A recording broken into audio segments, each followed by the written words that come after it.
Haleluya. Puji Tuhan, kita hadir kembali dalam kasih Tuhan Yesus Kristus, karena kami rindu untuk bisa berbagi dengan teman-teman.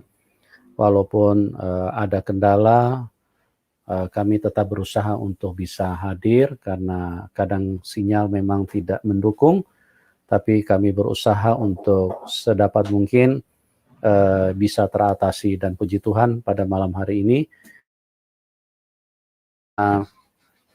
kami ingin berbagi di dalam kehidupan atau menceritakan tentang karya Tuhan di dalam hidup kami, karena memang karya Tuhan itu sangat penting, yaitu karya Tuhan tentang keselamatan.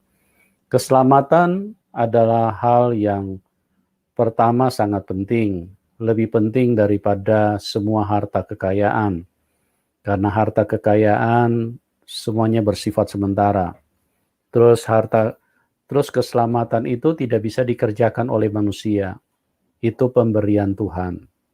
Nah, oleh sebab itu kami sudah mendapatkan kemurahan, kami sudah mendapatkan kebaikan Tuhan, tentu kami tidak ingin menikmati sendiri. Kami rindu supaya semua orang bisa mengalaminya, mendapatkan keselamatan yang sama yang disediakan oleh Tuhan untuk semua orang. Terlepas daripada Anda tidak mau terima, itu pilihan hidupmu. Tapi Tuhan Yesus begitu mengasihi setiap manusia. Dan Tuhan Yesus menginginkan supaya setiap kita diselamatkan. Bahkan Dia menyerahkan nyawanya menjadi korban, menjadi tebusan, mati di atas kayu salib supaya kita diselamatkan. Bagaimana seriusnya Tuhan berusaha untuk membebaskan kita dari tangan iblis. Sementara kami sudah diselamatkan dan kami tidak mungkin harus berdiam diri. Kami harus terus menyuarakan, menyampaikan kepada teman-teman. Artinya paling tidak kami tidak berhutang kepada Tuhan. Kami tidak bersalah kepada Tuhan. Karena kami sudah ditolong, kami juga harus tolong orang lain. Ya, begitulah yang Tuhan inginkan. Supaya kita bisa bertolong-tolongan, bisa saling mengasihi, sebagaimana firman Tuhan, kasihilah sesamamu manusia seperti dirimu sendiri. Karena itulah kegenapan daripada hukum Taurat. Dan di bagian lain firman Tuhan berkata, kasihilah musuh-musuhmu, berdoa dan mintalah berkat buat mereka. Di pemandangan manusia, manusia bisa menganggap orang musuh. Tapi di pemandangan Tuhan, semuanya Tuhan kasihi. Tuhan ingin kita berdamai, Tuhan ingin kita saling merangkul, Tuhan ingin supaya kebaikan Tuhan itu bisa tercapai, bisa dialami oleh setiap orang. Oleh sebab itu memahami Tuhan yang benar sangat mudah. Karena Dia adalah Tuhan yang baik, harusnya kasih-Nya kita bisa rasakan. Kita mengetahui bahwa Dia Maha Kuasa, kuasanya tentunya harus bisa kita alami. Ya, kalau kita hanya percaya kepada sebuah buku tapi kita tidak mengalami, saya pikir berhati-hatilah, karena kemungkinan besar, bahkan bukan kemungkinan besar, kita pasti akan tersesat kalau kita hanya berdasarkan apa kata buku, apa kata orang. Kita tidak mengalami Tuhan. Seharusnya kita mengalami Tuhan, kita mengalami kuasa-Nya, kita mengalami kasih-Nya. Dan kalau kita sudah mengalaminya, maka kita tidak mungkin bisa disesatkan oleh iblis. Iblis adalah bapa penyesat, adalah bapa pembawa berita bohong. Orang yang hidup bersama setan adalah orang yang senang dibohongin, orang yang selalu hidup di dalam kebohongan. Nah, kita mengenal Tuhan yang benar itu sangat simpel, sangat mudah, yaitu dari kasih-Nya, dari ajarannya, dari kuasanya. Tuhan Yesus adalah Tuhan yang dialami. Dia bukan hanya Tuhan yang nun jauh di seberang sana. Dia bukan hanya Tuhan yang goib, tidak bisa dikenali. Tidak, itu salah. Tuhan Yesus itu bisa dikenali. Tuhan yang benar itu bisa dikenali. Kalau ada yang mengatakan bahwa Tuhan itu jauh, Dia goib, Dia di seberang sana, Dia tidak bisa tersentuh. Nah, berhati-hatilah, karena iblis memang dari dulu ingin supaya kita tidak berjumpa dengan Tuhan. Tuhan pribadi yang baik. Tuhan adalah Tuhan yang baik. Tuhan yang mengasihi kita semua. Tuhan yang ingin kita diselamatkan. Dan itulah yang dikatakan oleh Tuhan Yesus di dalam hidup manusia. Dan pada kesempatan ini, kita kembali akan hadir dengan sebuah kesaksian yang akan memberkati kita semua. Menjadi doa kami supaya lewat kesaksian ini Anda bisa dicerahkan, Anda bisa dikuatkan, dan juga bisa mengalami sukacita karena artinya Tuhan menyatakan kuasanya di dalam hidup manusia. Ya, kalau sekali lagi saya katakan, kalau kita berkata dia Tuhan Maha Kuasa, kita tidak pernah alami. Ya, itu berarti sama dengan kita berbohong. Kita berbohong kepada diri sendiri. Ya, kita menyatakan dia Maha Kuasa. Mana kita tidak pernah mengalami? Kita kan berbohong. Kita bersaksi dia Tuhan yang Maha Kuasa. Kita di mana-mana kita menceritakan dia Maha Kuasa, dia Tuhan Maha Kuasa. Kuasa apa yang kita pernah rasakan? Kita berbohong kepada diri kita sendiri, kita berbohong kepada manusia yang lain, kita tidak pernah melihat kuasanya. Lantas kita bilang dia Maha Kuasa. Kita tidak pernah melihat kuasanya. Kita bersaksi bahwa Tuhan yang kita sembah adalah Tuhan yang Maha Kuasa. Itu kan omong kosong semua. Tapi kalau kita mengalami hal itu adalah sebuah kebenaran, karena kita tidak berbohong, kita mengalaminya, kita berbicara yang benar bahwa memang benar dia Tuhan yang kita sembah adalah Tuhan yang Maha Kuasa. Oke teman-teman, lewat tayangan ini kami berdoa supaya bisa memberkati bagaimana seorang dari narasumber yang berasal dari latar belakang dengan iman yang berbeda. Bahkan saya melihat dulu kehidupannya di dalam keagamaannya juga bukan orang kaleng-kalengan. Dia belajar dari SD, SMP di dalam sekolah keagamaan. Ya, artinya ini orang cukup mengenal, cukup memiliki pendidikan ilmu keagamaan.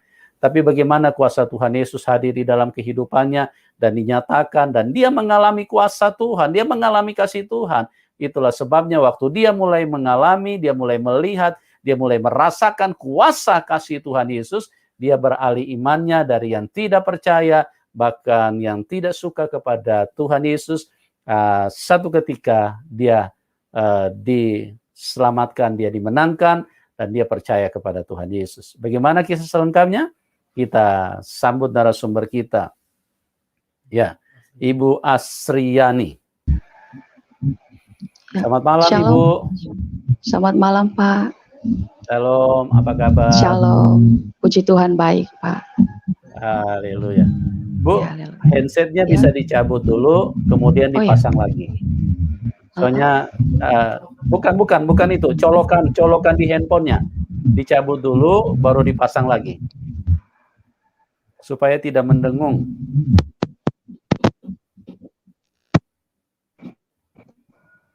Ya. Sudah Ya, bisa Pak. dengar? Sudah, Ya. Pak. Mohon maaf ini Ibu, kita live agak terlambat karena memang sinyalnya naik turun dari tadi ini. Ya, Ibu, terima kasih Ibu sudah hadir. Ya. Ibu mau berbagi dengan teman-teman yang ada di dalam link ini, mau menceritakan bagaimana dahsyatnya Tuhan Yesus dari Ibu yang tidak yakin, dari Ibu yang dengan iman yang berbeda, sekarang Ibu bisa mengalami kuasanya. Terima kasih sekali lagi Ibu bisa bersaksi bersama-sama dengan teman-teman yang ada di sini. Ibu bisa ceritakan mulai dari latar belakang Ibu dulu. Oke, Ibu. Shalom. Ya, waktu dan tempat saya persilakan. Silakan Ibu. Terima kasih Pak. Shalom, selamat malam semuanya. Nama saya Asriani Bani. Saya berasal dari Tanah Toraja, Bapak Toraja. Ibu saya Palu dari suku Kaili. Ya, dulunya saya Muslim. Pada saat saya gadis dulu, saya sekolah madrasah 6 tahun dan SMP Islam 3 tahun. Setelah itu di Toraja, saya mengenal seorang laki-laki yang jadi suami saya. dan kami tidak pernah direstuin. Karena setiap saya bertanya kepada ibu saya apabila saya masuk ke dalam masjid, saya mengatakan bahwa, "Ibu, kenapa kita tidak bisa melihat Tuhan kita seperti teman-teman saya yang ada gambar salibnya?" Terus ibu saya pernah bilang bahwa, Tuhan kita tidak kelihatan karena Dia adalah Zat yang tidak terwujud, Zat yang maha suci, Zat seperti itu. Jadi saya mengatakan bahwa Zat yang maha suci berarti itu tidak terwujud, tak kelihatan, seperti itu. Tak kelihatan, jadi kita tidak bisa mengenalnya atau merasakannya. Nah, pada saat saya mengenal laki-laki yang jadi suami saya, itu ditentang oleh orang tua dan keluarga besar karena perbedaan agama. Perbedaan agama, tapi karena kami saling mencintai ya Pak ya, saling menyayangi,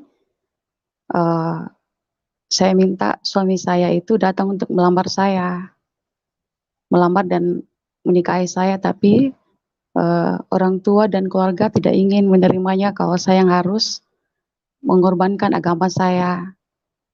2 kali itu tidak diterima, makanya kami menjalani kehidupan kami tanpa ikatan apa-apa Pak, tanpa restu dari maksudnya tanpa dari orang tua, tanpa persetujuan dari orang tua. Nah, setelah kami menjalani kehidupan Pak, kami memiliki pada saat itu saya memiliki 3 anak Pak, dan 3 anak itu saya bergumul yang ya sangat ini dan membuat saya sakit. Tapi itulah rancangan Tuhan yang Tuhan Yesus yang begitu baik Pak. Manusia dan tidak ada manusia yang bisa menyelesaikan masalah kami.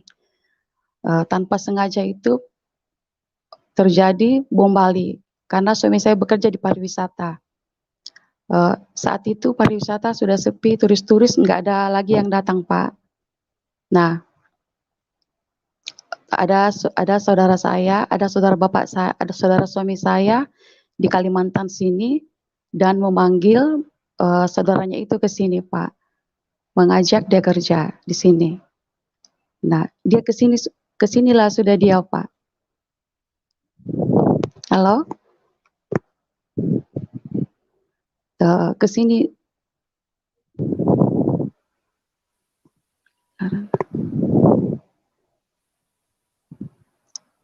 Halo? Nah, Tuhan Yesus membawa suami saya ke sini dan bekerja di Kalimantan sini. Saya ada 3 bulan bapaknya di sini, saya menyusul juga ke sini Pak. Kemudian pada saat itu Pak, kami tinggal dalam satu rumah itu dengan 2 agama. Jadi pada saat Lebaran kami merayakan Lebaran, Natal kami merayakan Natal, dan itu menjadi pergumulan yang besar,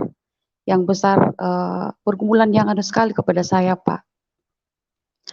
Pada saat itu anak saya sudah 4, 2 laki-laki dan 2 perempuan. Itu membuat saya tidak pernah merasakan damai dan tidak pernah merasakan sukacita Pak. Bapaknya membawa anak saya ke gereja setiap hari Minggu, dan yang 2 itu saya bawa ke tempat pengajian. Sampai dia harus dibully dari teman-temannya, bahwa kamu sebenarnya agama apa? Kamu sebenarnya agama apa? Kamu Islam atau Kristen? Terus anak saya mengatakan bahwa saya Islam. Dan anak saya itu pulang kepada saya dan dia menangis Pak. Dan itu seperti apa ya di hati saya Pak. Saya menangis karena saya bilang, bagaimana kehidupan saya Pak, bagaimana kehidupan anak-anak saya yang tidak jelas statusnya. Di situ ada berapa tahun saya bergumul Pak. Saya bergumul dan saya tidak bisa tidur. Saya sakit Pak, saya tidak bisa tidur, saya sakit. saya memikirkan anak-anak saya yang tidak jelas statusnya, dan tanpa sengaja saya menonton film Tuhan Yesus. Film Tuhan Yesus, pada malam itu saya menonton film Tuhan Yesus yang Tuhan Yesus itu disalibkan. Tuhan Yesus itu disalibkan, di situ saya tanpa sengaja saya melihat dan saya menangis. Saya menangis, Pak, bahwa sebegini besar kasihnya pada manusia. Dia tidak datang untuk menghakimi atau menghukum, tetapi datang menyelamatkan.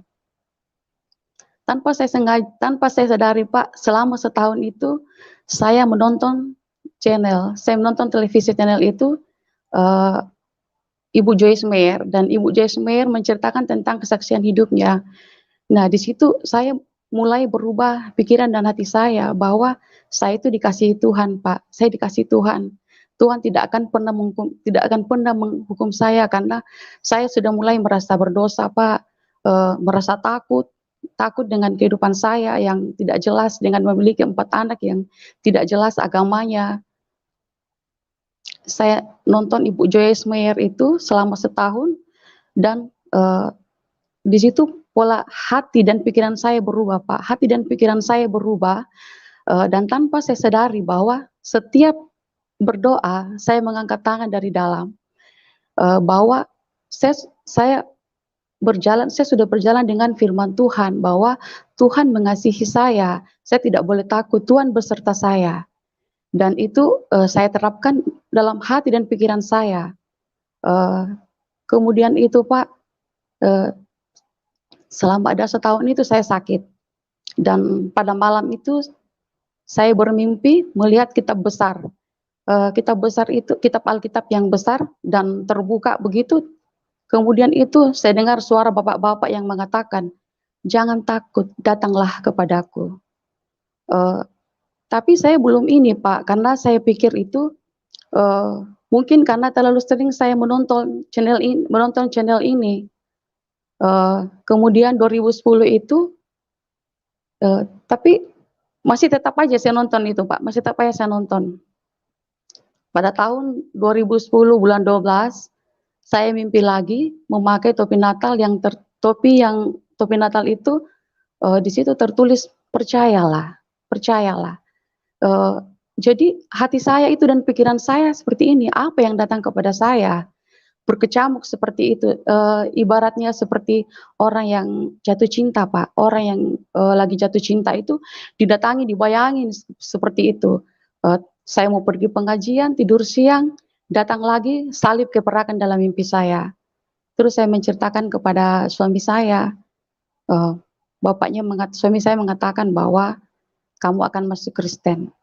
Tetapi saya tidak percaya, Pak. Saya tidak percaya karena saya masih memikirkan orang tua saya, semuanya keluarga saya, bahwa saya ini sudah menyakiti hati orang tua. Tapi semakin saya melawan apa yang datang di dalam hidup saya, mimpi-mimpi saya semakin sakit, Pak. Dan pada akhirnya itu, Pak, pada saat hari Pentakosta, Tuhan Yesus sendiri yang datang dalam mimpi saya menumpangkan tangan seperti ini, menumpangkan tangan itu, dan pada saat itu saya tidak dapat melawan kekuatan itu. Saya menceritakan kepada suami saya, dan suami saya membawa saya mengatakan seperti ini, "Kamu ke gereja dulu, kita ke gereja. Sekali aja kamu ke gereja. Kalau kamu rasakan ada kedamaian, kamu bisa pilih jalan hidupmu sendiri. Aku tidak memaksa kamu." Di dalam hati saya itu memang mau, Pak, saya tidak bisa melawan. Tapi hanya karena masih rasa takut sama keluarga. Tapi perasaan itu saya lawan, Pak. Saya tidak bisa melawannya. Semakin kuat. Jadi saya turutin kata suami saya itu, dan pada hari Minggu itu pas hari Pentakosta saya pertama masuk dalam gereja. Dan di dalam gereja itu saya melihat Tuhan Yesus yang ada di dalam itu yang sedang disalibkan, dan pada saat itu air mata saya, hati saya mengatakan bahwa ini saya, Pak, ini saya, Tuhan, saya orang berdosa, orang kotor yang Tuhan mau datangi dalam hidup saya. Saya datang, Tuhan, untuk dalam tuntunanmu, Engkau menuntun hidup saya. Kemudian itu kami gereja dan di situ saya merasakan damai yang luar biasa, sukacita yang belum pernah saya rasakan sebelumnya. Setiap orang menyanyi, air mata saya itu mengalir, Pak. Dan puji Tuhan setelah itu saya menceritakan kesaksian ini kepada pastor dan pastor mengatakan kita baptis hari Minggu. Setelah itu Pak, saya dibaptis dan kami diberkati, kemudian anak-anak saya yang dibaptis. Setelah saya menjalani kehidupan itu ya, terima kasih sama Tuhan Yesus. Kami telah diberkati dan anak-anak saya sudah ada statusnya. Tapi itu lagi salibnya Pak. Orang tua dan keluarga saya tidak menerima saya. Tapi saya tetap berdoa. Saya ada berapa tahun itu menyembunyikan dari orang tua. Dan menyembunyikan bahwa status saya masih Islam. Tapi pada saat itu, ibu saya sedang sakit. Ibu saya sedang sakit dan dia ingin bertemu saya untuk pulang ke Toraja.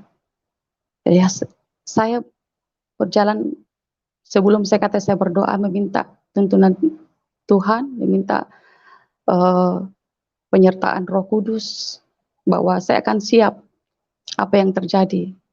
Dan setelah saya tiba di Toraja, mama yang lagi sakit itu setiap saya mandikan, saya selalu berdoa.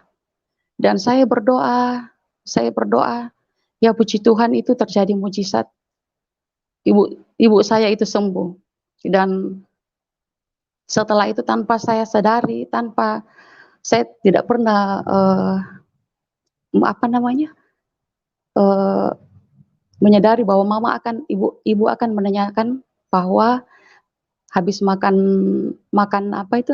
malam kami di ruang tamu dan mama mengatakan seperti ini. Ada saya mau tanyain kamu. Iya, Mak. Saya dengar katanya kamu sudah berbeda dengan saya. Berbeda seperti apa, Mak? Saya bilang, kamu sudah Kristen. Terus saya bilang, saya tidak akan mungkin menyembunyikan Tuhan Yesus yang selama ini sudah mengubahkan hidup saya, mengubahkan hati dan pikiran saya. Saya harus mengakuinya apapun yang terjadi. Saya bilang, iya Mak, saya memang sudah Kristen. Dan terus Mama bilang, ya sudah, kamu sudah tidak bisa memegang saya karena kita sudah berbeda. Saya bilang, itu kata siapa Mak? Itu kata manusia. Tuhan itu tidak pernah memisahkan ibu dengan anaknya. Itu kata manusia itu. Mama tahu di dalam Al-Quran itu Tuhan Yesus itu disebut Nabi Isa. Nah, yang kita sembayangi itu adalah Tuhan Yesus, Mak. Pada saat itu sholat Jumat itu yang kita sembayangi itu kisah sengsara Tuhan Yesus, kematian Tuhan Yesus. Nah, pada saat sholat subuh itu kebangkitan Tuhan Yesus yang bangkit dari maut. Nah, tanpa saya sadari bahwa saya ini berbicara memang dari tuntunan Roh Kudus. Tuhan menuntun saya dan membukakan pencerahan kepada orang tua saya.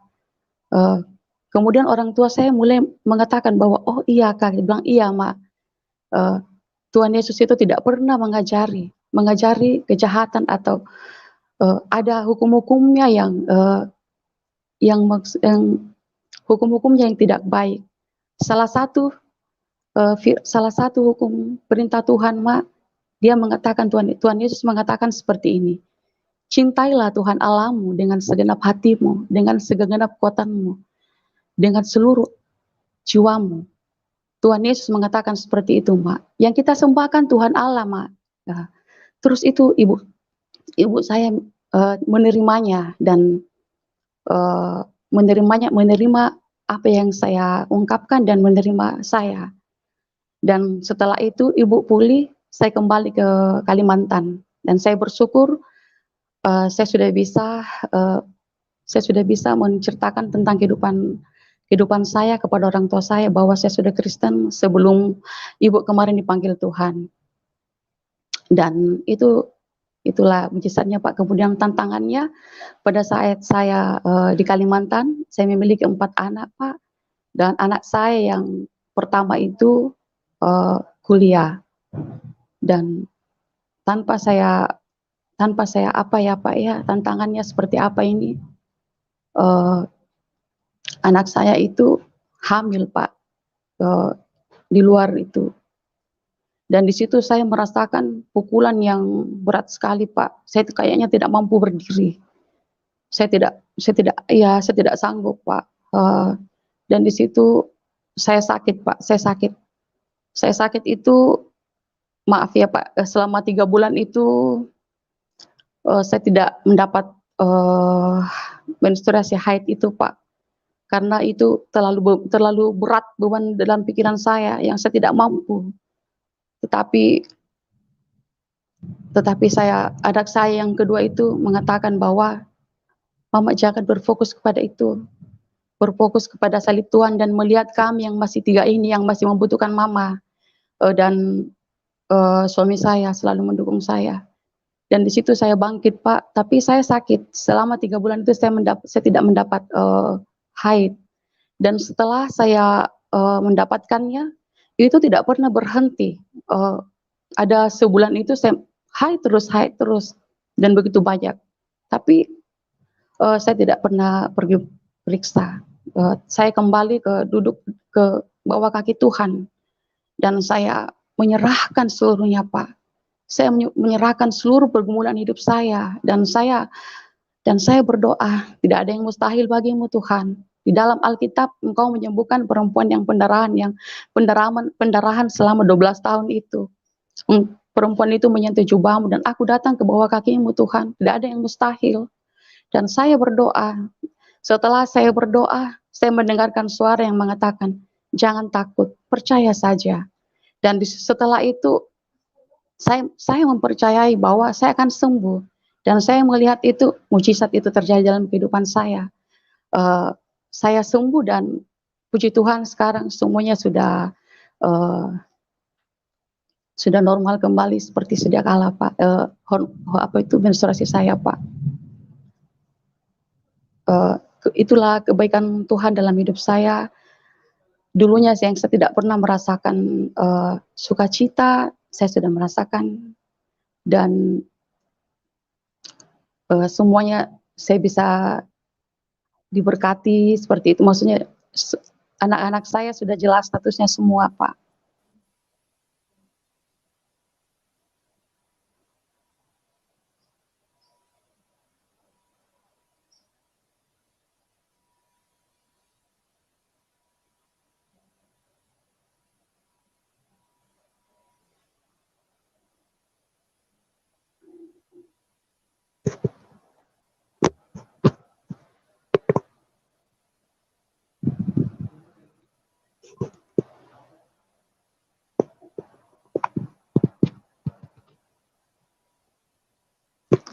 Ini.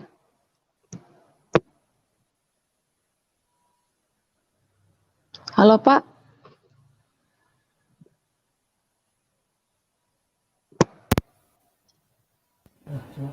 Halo, Ya, bisa dengar? bisa Pak, bisa.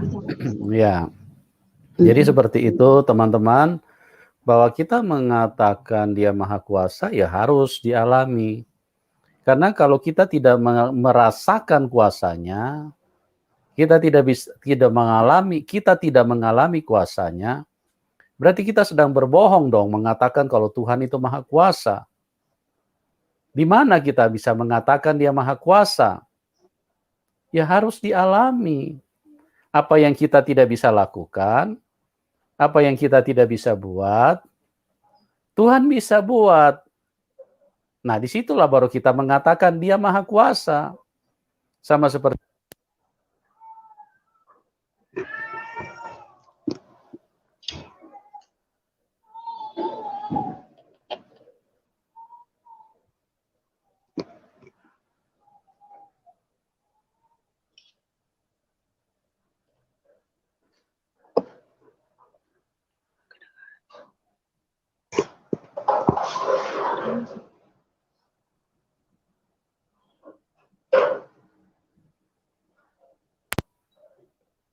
Ya, tes. Ibu bisa dengar suara saya? Baru bisa dengar Pak, tadi nggak bisa. Iya, iya, iya. Ini suaranya ini memang sedikit ada gangguan ya.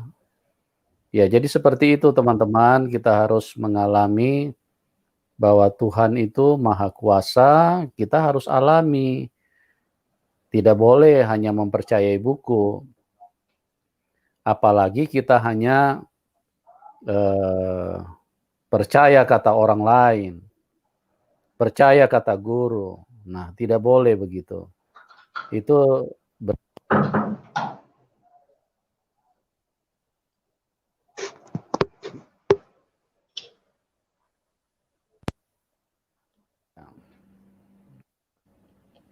halo, Ibu bisa dengar? Iya ya Pak, iya. Bisa dengar, Bu? Ya bisa sudah Pak ya. Ya, oke. Kita lanjut lagi. Jadi teman-teman, kami mengasihi Anda semua. Kami berharap apa yang kami bagikan bisa memberkati, bisa menolong setiap kita untuk bisa bertemu dengan Tuhan yang benar. Ya, Tuhan yang benar itu ya.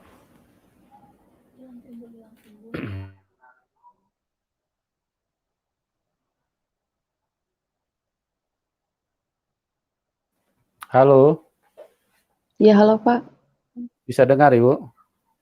bisa. Ya, oke.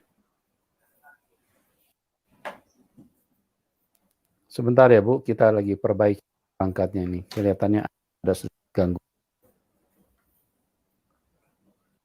Bentar ya teman-teman, kita sedang perbaiki sedikit, ini ada gangguan.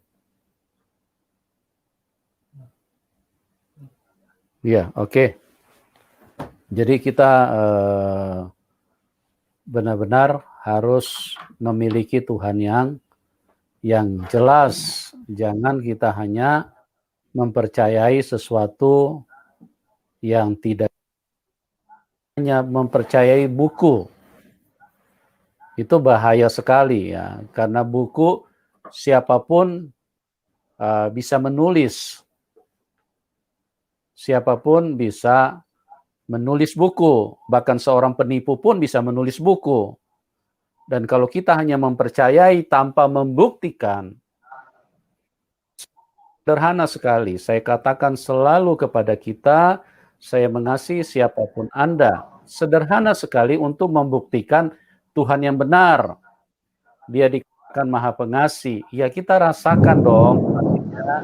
Kalau kita tidak rasakan kasihnya, berarti kita sementara omong kosong, atau kita sementara berbohong, atau membohongi, menipu orang lain. Kita percaya kepada Tuhan yang Maha Kasih, Pengasih dan Penyayang, tapi kita tidak pernah rasakan kasih-Nya. Nah, ini berbahaya kan? Atau kita percaya kepada Tuhan yang Maha Kuasa, tapi kita tidak pernah merasakan kuasa-Nya. Ya, sudahkah Anda merasakan kuasa Tuhan? Sudahkah Anda mempercayai, sudahkah Anda melihat kasih-Nya dinyatakan di dalam hidupmu? Ataukah Anda hanya mempercayai sebuah buku? Ya, berhati-hatilah. Oke.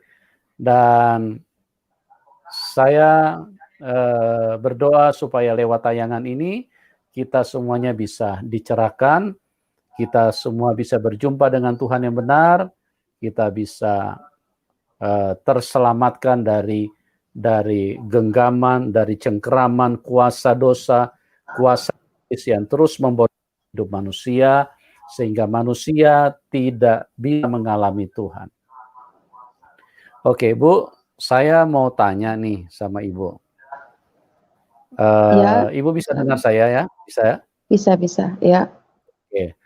Bu, saya mau tanya sedikit nih sama Ibu. Ibu kan dari agama yang berbeda tadinya. Kenapa Ibu mau menikah dengan orang Kristen? Kan Ibu di dalam pengajaran keagamaan, Ibu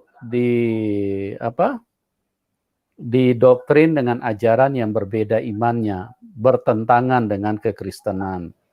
Nah, kira-kira dasar ibu sampai ibu menikah dengan orang Kristen?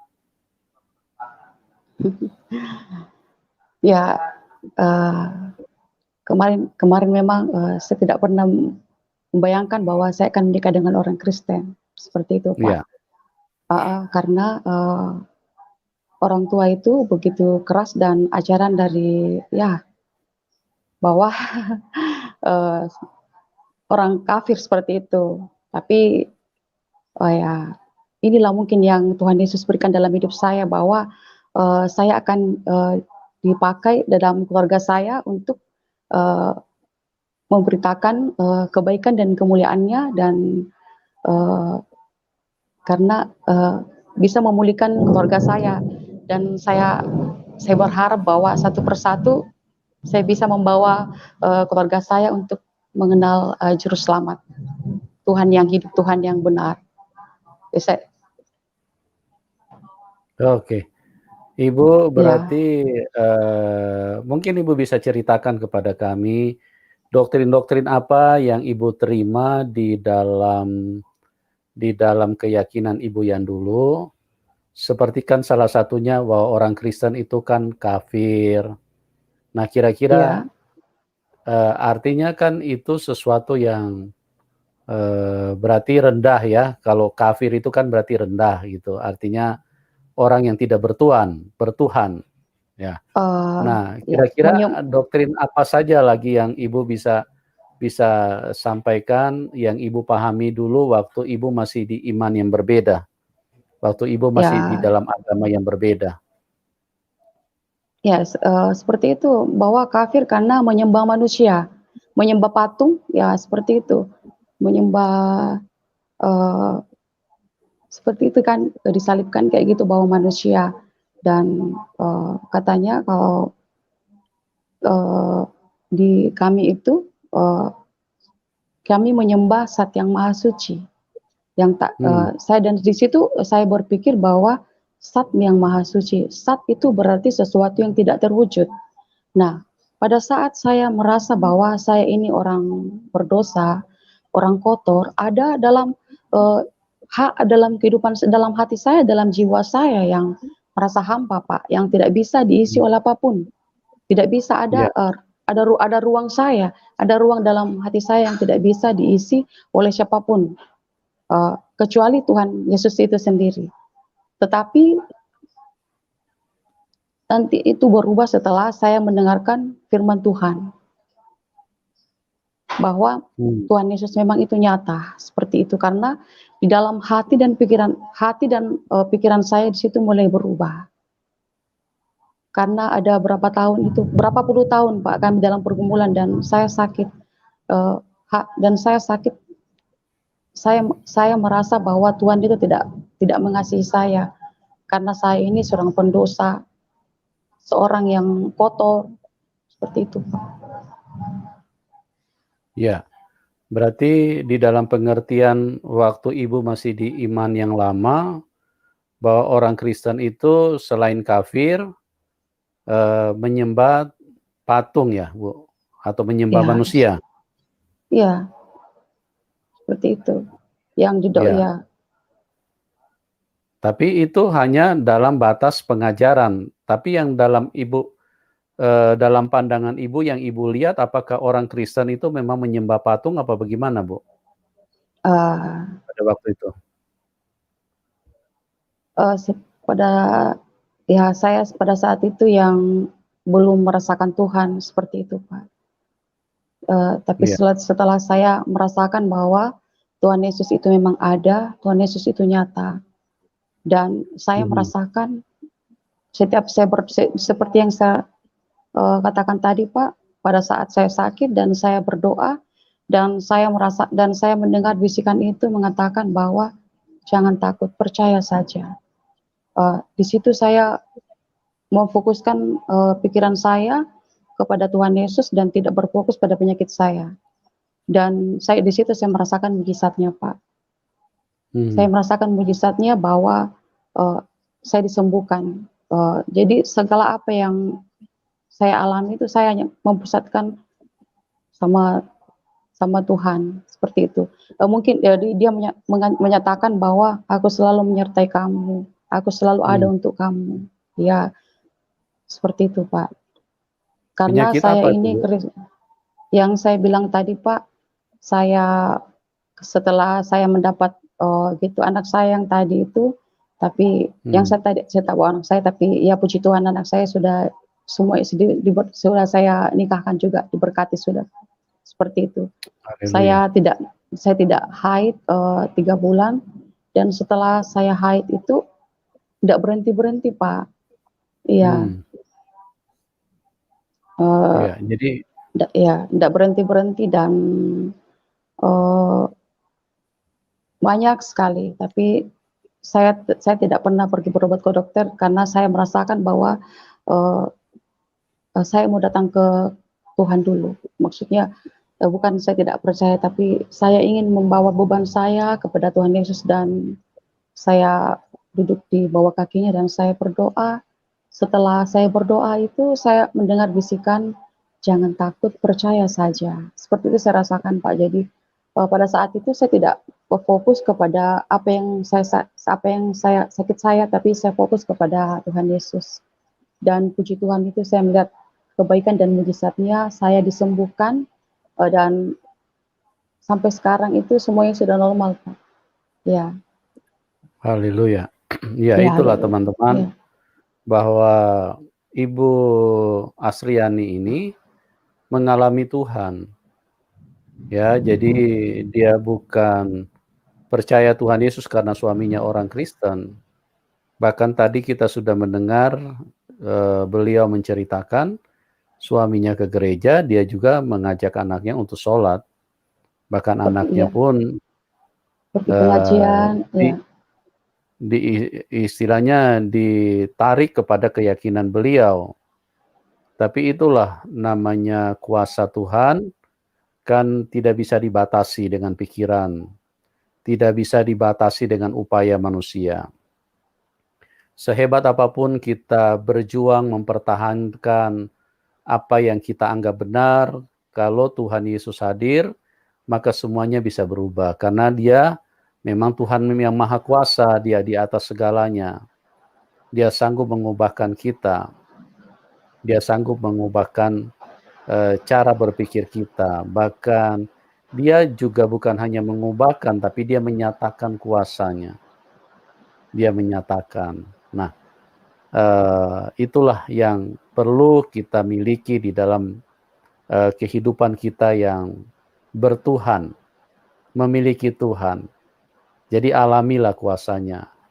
Jangan cuma kata orang, jangan cuma kata buku, yang pada akhirnya nanti kita tidak ketemu dengan Tuhan yang benar.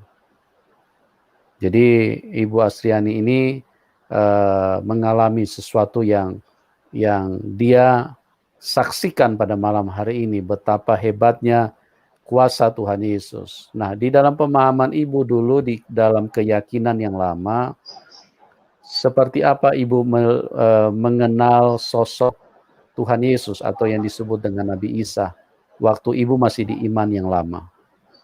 Pemahaman Ibu seperti apa tentang beliau? teman saya itu saya hanya penasaran aja, Pak.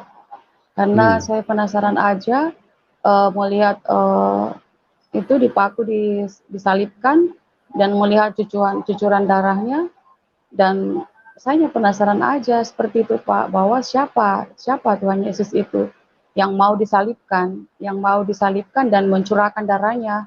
Untuk siapa dia Hmm. mencurahkan darahnya? Saya hanya penasaran aja seperti itu. Dan setelah saya jatuh ke dalam dosa, dan saya bilang tadi saya di situ, hidup saya kacau balau, Pak, karena saya sering ketakutan. Eh, dan ada ruang-ruang saya yang tidak bisa diisi oleh siapapun. Tetapi setelah saya menonton Tuhan Yesus, di situ saya mulai saya penasaran, ingin lebih tahu, cari tahu tentang Tuhan Yesus. Nah, di situ saya setelah menonton film Tuhan Yesus, di hati saya dan pikiran saya bahwa Tuhan Yesus itu baik, karena Dia datang ke dalam dunia, tidak datang menghukum atau menghakimi, melainkan datang menyelamatkan orang-orang yang kotor dan berdosa seperti saya ini, Pak. Karena Iya. seperti saya ini yang sudah kotor, sudah berdosa, sudah tidak layak diberikan kehidupan, tapi dia datang memanggil dalam mimpi saya dan mengatakan, karena saya takut Pak dengan kehidupan saya yang tidak jelas, anak-anak saya, dua Kristen, dua Islam, dan saya takut sekali kalau ada orang mati, bahwa kalau aku mati ini kayak mana, siapa yang akan mengurus saya dan bagaimana anak-anak saya. Nah, di situ saya melihat Tuhan Yesus, bahwa Tuhan itu datang menyelamatkan, tidak pernah Mhm. menghukum. Ya, oh Tuhan, ternyata Tuhan Yesus baik. Di situ hati dan pikiran saya tidak merasa terhukum, Pak. Saya tidak merasa bahwa saya ini saya tidak, Tuhan mengasihi saya. Saya mulai merenungkan itu, bahwa Tuhan mengasihi saya. Tuhan mengasihi saya. Saya yang renungkan seperti itu. Dan kemudian kalau saya sendiri itu kan saya takut, Pak, karena saya mau curhat sama orang tua, sama saudara, aku tidak berani. Saya tidak berani, Pak. Jadi Mhm. saya walaupun hidup dalam dua agama begitu, tapi saya tidak pernah meninggalkan sholat itu. Dan saya tidak pernah meninggalkan sholat 5 waktu dan sholat tahajud dan sholat istihara, yang saya meminta petunjuk itu dari Tuhan, bahwa karena saya merasa tidak pernah ada rasa damai, tidak pernah saya merasa damai, Pak. Dan saya meminta petunjuk sama Tuhan. Eh, saya minta petunjuk sama Tuhan dan saya berdoa, Tuhan, saya tidak ingin merasakan kegalauan seperti ini. Kegalauan seperti ini, saya mau minta petunjuk-Mu. Apabila memang Tuhan ini tidak berkenan dan tidak menyenangkan Tuhan, saya akan pada saat itu saya sudah mengambil keputusan untuk membawa pulang anak-anak saya ke Toraja, Pak. Ke Toraja dan Mhm. mengislamkan semuanya. Tapi pada saat itulah Tuhan Yesus datang ke dalam kehidupan saya, Pak. Iya. Iya, Tuhan Yesus datang ke dalam kehidupan saya dan merubah hati dan pikiran saya. Nah, disitulah saya mengenal Tuhan Yesus yang, dia mencurahkan darahnya untuk saya, seorang pendosa. Seperti itu, Pak. Iya. Oke, luar biasa ya. Ya, Pak. Berarti Bu, eee, dari sehari ke sehari Ibu mulai mempelajari dengan, lebih dalam tentang Tuhan yang Ibu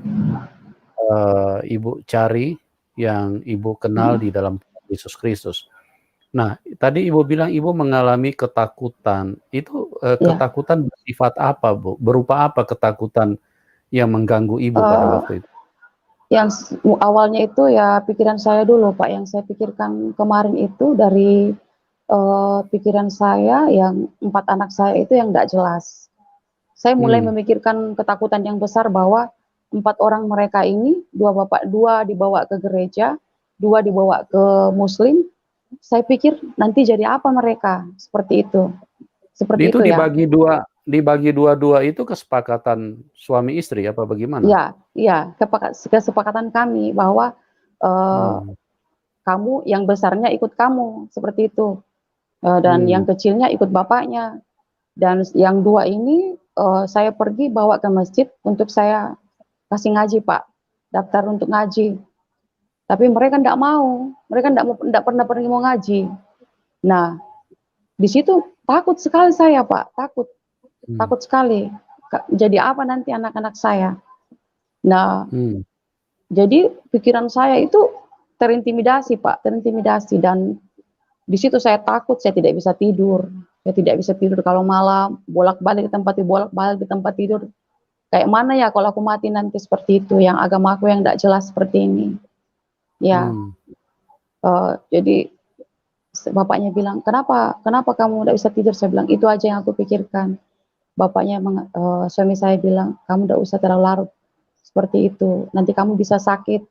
Tapi tidak bisa, Pak, tidak bisa, saya tidak bisa, karena bukan 1 tetapi 4.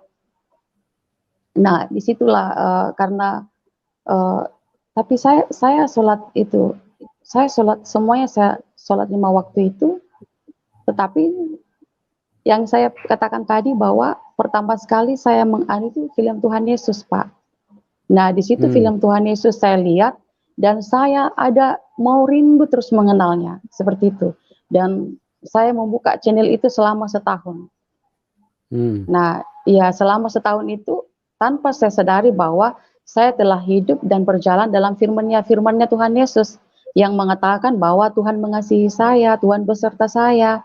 Jadi saya tidak boleh Iya. takut. Saya takut sendiri Pak kemarin, saya takut sendiri di rumah. Pokoknya kalau saya takut itu datang sudah intimidasi. Ya, saya itu diintimidasi dengan ketakutan. Tetapi pada saat saya takut, saya merenungkan firman-Nya itu, Tuhan beserta saya, Tuhan mengasihi saya, dan saya selalu menonton dari televisi channel itu. Seperti itu Pak, sampai Tuhan Yesus datang ke dalam kehidupan saya. Di situ saya mengatakan bahwa saya ini Pak, saya ini di rumah sendiri. Dan orang-orang tidak pernah tahu pergumulan saya Pak. Hanya yang tahu itu hanya saya dengan Tuhan dan orang tua saya. Dan saya tidak berani menceritakan kepada orang tua bahwa saya dan saudara saya bahwa saya menderita. Saya menderita karena tekanan jiwa yang saya alami ini. Saya tidak berani menceritakan. Karena kalau saya menceritakan cuma satu, yang kamu pulang bawa anak-anakmu. Saya tidak bisa, dan saya hanya bergumul kepada Tuhan. Tetapi pada saat saya berdoa, semuanya saya lakukan dengan sholat, dengan apa semua. Kenapa Tuhan Yesus yang datang dalam kehidupan saya, Pak? Nah, di situ ya, kenapa Tuhan Yesus yang mengatakan bahwa dalam ribuan manusia ini semuanya, kenapa Tuhan Yesus yang datang bahwa jangan takut, datanglah kepadaku. Dan di situ mengatakan bahwa percayalah, seperti itu, Pak. Nah, di situ saya itu saya merenungkannya dan menimbang-nimbangkannya sendiri, Pak. Dan saya mulai penasaran untuk lebih mencari, seperti itu. Sampai saya menerima Tuhan Yesus tanpa paksaan dari suami saya atau tanpa dari orang lain. Tapi Tuhan Yesus yang telah menyentuh hati dengan pikiran saya, menjamah hati dengan pikiran saya, Pak. Seperti itu. Saya orangnya juga itu termasuk boleh dikata jahat sama suami, Pak. Kemarin itu waktu kami masih satu-satu, suami saya apabila datang membawa makanannya ke dalam rumah saya, daging babi itu, Pak, saya tidak mengizinkannya untuk dimasak di dalam belanga saya. Itu tidak boleh, saya bilang. Jadi saya kasihkan belanga itu yang yang sudah saya tidak pakai, habis dia masak, aku buang. Seperti itu, Pak. Ya, jadi saya itu orang yang maksudnya maksudnya saya memang hidup sama suami saya, tapi saya tidak mau menerima makanan itu seperti itu untuk masuk ke dalam rumah saya. Tapi itulah karena Tuhan Yesus yang telah merubah hati dengan pikiran saya, jadi sekarang saya sudah yang masak, Pak. Iya, luar biasa ya. Jadi Ibu dulu punya pemahaman kalau daging babi itu apa? Haram apa najis apa Bu? Haram, Pak.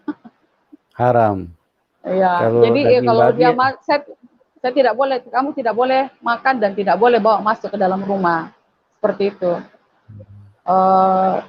Jadi, tapi suami saya itu sabar sekali.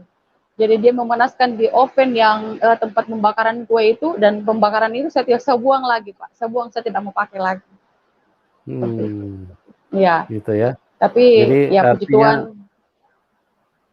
Artinya daging babi haram, tapi orangnya tidak haram ya Bu? Itu. Orangnya halal, walaupun dia makan babi. Ya. Ya itulah sebuah doktrin yang memang kita harus terus menggali ya. Kebenaran itu harus kita pelajari. Dan kita harus buka hati, jangan kita artinya bersikeras bahwa pikiran kita yang benar. Karena kebenaran itu hanya punya Tuhan. Dan kebenaran itu itulah Tuhan. Tidak ada dua kebenaran. Manusia tidak benar. Cara berpikir manusia apalagi. Manusia gampang sekali disesatin sama iblis. Oke, Ibu, tadi Ibu menceritakan sama saya bahwa Ibu sering kali dilanda dengan ketakutan yang mencemaskan, yang membuat Ibu suka tertekan di dalam hidup ini. Setelah Ibu terima Tuhan Yesus, apakah hal itu masih terjadi lagi di dalam hidup Ibu? Ya, seperti itu. kadang ada suara-suara itu, tapi saya hanya memegang firman Tuhan dan saya mengatakan bahwa itu sudah iblis, seperti itu. Hidup saya Hmm. sekarang ini milik Kristus, seperti itu. Hmm. Iya, hidup saya sekarang ini milik Kristus dan saya mau bersaksi lagi Pak pada pernah itu hari saya baru pulang ibadah dan pada saat saya masuk ke kamar, Hmm. ke kamar tidur. Sebelum saya berdoa, sebelum saya tidur, saya berdoa dulu dan membaca kitab suci yang saya baca itu di Mazmur 91, Pak. Yang orang Hmm. yang duduk dalam lindungan Tuhan dan bermalam dalam naungan yang maha kuasa, di situ saya baca. Tapi pada saat itu, Pak, cuaca itu terasa, hawa itu terasa dingin sekali, terasa dingin, Hmm. dingin sekali. Tapi saya apa-apa, saya bilang ini apa cuacanya aja atau bagaimana. Kemudian itu saya tidur dan saya masih gelisah Pak, saya masih gelisah. Kemudian saya keluar untuk membuat susu. Saya bilang mungkin kalau saya minum susu nanti badan saya akan hangat. Nah, Hmm. pada saat itu ya, tapi pada saat itu setelah saya minum susu itu saya kembali tidur. Eh, saya tidur itu sekitar jam 12-an itu Pak, tapi saya tidur itu saya renungkan yang saya baca tadi yang ayat di Mazmur 91 itu Pak ya, Hmm. yang orang yang duduk dalam lindungan Tuhan dan bermalam dalam naungan yang maha kuasa. Saya renungkan itu. Uh, tapi itu saya tidak tahu bahwa kan di sini saya tidak tahu kalau di sini ada siluman-siluman babi ngepet Pak, seperti itu. Hmm. Ya, uh, saya itu sepertinya ada suara babi yang berusaha untuk masuk ke dalam diri saya, seperti itu. Dan itu ada anak saya cowok dua, tapi anak-anak saya ini masih nonton di ruang tamu itu dan dia dengar itu suaranya mamanya itu kayak kayak maksudnya kayak ada suara babi kayak gitu, kayak ada suara babi yang babi itu berusaha untuk masuk ke dalam tubuh saya. Hmm. Terus tapi pada saya hanya yang tadi saya renungkan itu adalah firman Tuhan dan saya cuma mengingat sepanjang malam itu Tuhan Yesus. Setelah itu anak saya membuka pintu sedikit. Saya cuma bilang 3 kata itu Pak, 3 kata saya bilang, "Darah Yesus, Hmm. darah Yesus, darah Yesus nyahkau." Itu aja itu memang nyata Pak. Suara babi itu langsung bunyi dan dikejar anjing itu. Dan Hmm. anak saya jadi saksinya, 2 cowok itu. Setelah dia buka pintu dan dia mendengar ibunya mengatakan dia mengatakan bahwa ibu saya akan menang. Iya. Setelah itu Pak, saya takut sekali. Habis itu saya takut. Saya mengatakan, apa ya? Siapa yang musuh saya seperti itu? Siapa yang musuh saya? Terus saya mengumpulkan anak-anak saya dan kita berdoa. Tuhan Yesus, saya ikut kamu, saya ikut masuk Kristen karena Tuhan Yesus. Sekarang saya Hmm. milikmu Tuhan, dan kalau ada yang ingin memerangi saya Tuhan Yesus, maka Tuhanlah yang di depan saya untuk menjadi pembela saya, yang berperang untuk Amen. saya. Ya, seperti itu. Itulah mujizat Tuhan Yesus yang suka dan duka ada dalam hidup saya.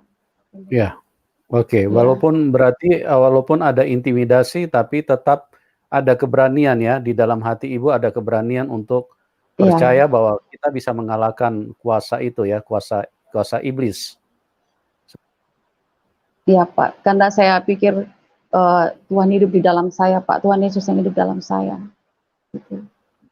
Oke, Yang, luar ya, biasa. Oke, Bu, saya mau tanya, Ibu, kita ikut Tuhan Yesus itu kan tidak mudah ya, Bu, karena tantangan banyak. Ya, Tuhan juga sudah bilang, itu firman-Nya tidak pernah tersembunyi atau tidak pernah loncat-loncat, tidak pernah firman-Nya itu abu-abu. Semuanya terang benderang. Tuhan Yesus mengatakan, kalau kamu mau ngikut aku, kamu harus pikul salib. Kalau tidak mau pikul salib, kamu tidak layak untuk menjadi pengikutku. Nah, yang saya mau tanyakan sama Ibu, kira-kira kalau tantangan makin besar, kira-kira Ibu akan mundur dari Tuhan Yesus apa bagaimana, Bu? tidak Pak. Saya tidak akan pernah Boleh mundur tahu kenapa karena Ibu tidak mau ya, mundur?